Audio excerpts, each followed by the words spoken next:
2013. Brad Pitt runs through Philadelphia, then South Korea, then Israel, then Wales. Why? Because the fastest zombie apocalypse in cinema history just started, and it doesn't care about your plans. In World War Z, the infected don't shamble, they don't moan, they sprint, they swarm. They climb over each other like ants to reach you. The question, how long would you survive? Spoiler, if your plan is hide and wait it out, you have about 12 seconds. Let's see why World War Z is the zombie apocalypse you're not surviving. What is World War Z? Unlike slow zombie movies, World War Z presents a terrifying premise. A global viral pandemic that turns humans into mindless, hyper-aggressive infected in 12 seconds flat. There's no cure, no vaccine, no safe zone. The infected don't eat you, they bite you to infect you, then move to the next target. It's rabies on steroids with a 100% infection rate. The movie follows Jerry Lane, Brad Pitt, a former UN investigator who races across the world to find patient zero. Along the way, he discovers the infected have rules, and if you understand those rules, you might survive.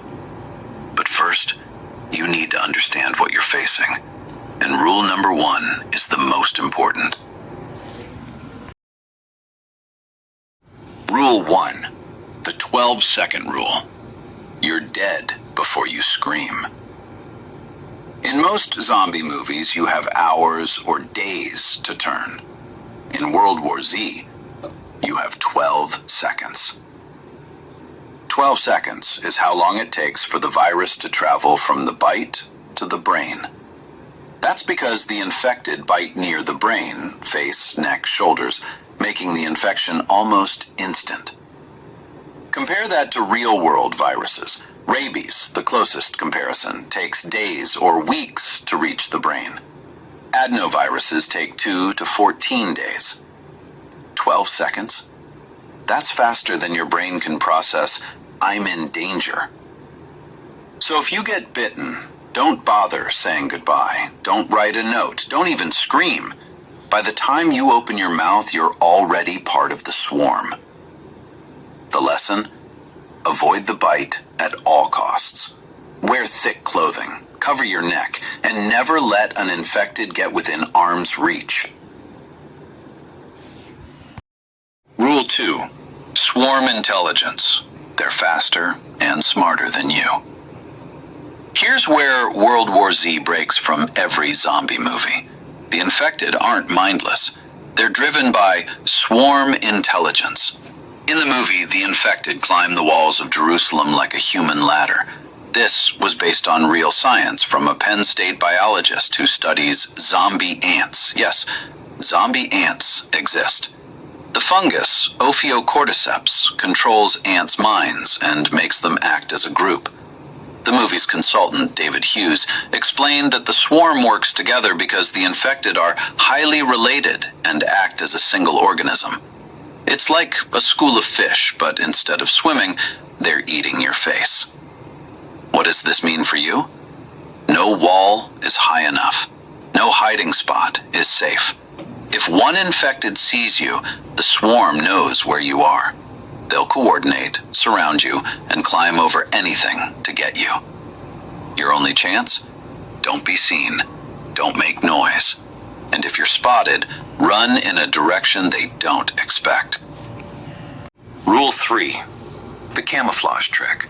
The one thing that works. Here's the twist. The infected are picky. They only attack healthy hosts. People with terminal illnesses, they're completely ignored. In the movie, Jerry discovers that the infected can smell terminal diseases. They use their sense of smell to detect which humans are healthy. So he injects himself with a deadly pathogen and becomes invisible to the swarm.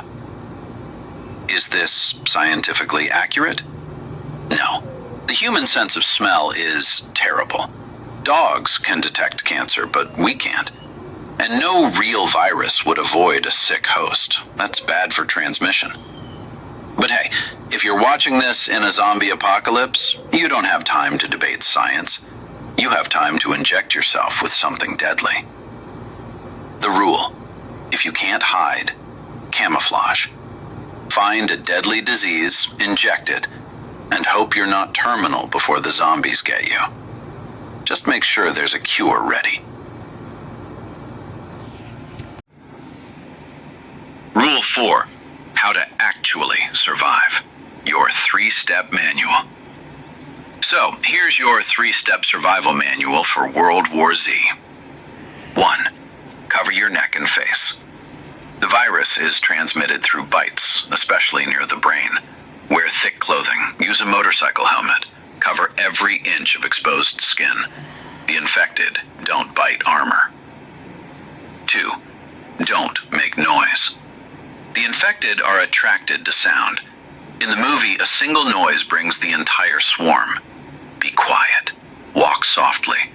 If you drop something, don't pick it up. Run. 3. Find a terminal disease and a cure. If you're overwhelmed, camouflage yourself. Find a dangerous disease, inject it, and wait for the infected to lose interest. But don't do this without a cure, or you'll die anyway. And if you can't do any of these, stay indoors. Board up windows. Don't go outside. And pray. So how long would you survive in World War Z? If you have thick armor, stay quiet, and find a terminal disease to camouflage yourself, a few weeks. But eventually you'll make a noise, and they'll find you. If you're Jerry Lane, the entire movie. But you have plot armor, so it doesn't count. If you liked this video, hit like. If you want to survive another movie, tell me which one in the comments. And remember, in World War Z, you don't outrun the swarm. You outsmart it. But let's be honest, you probably won't.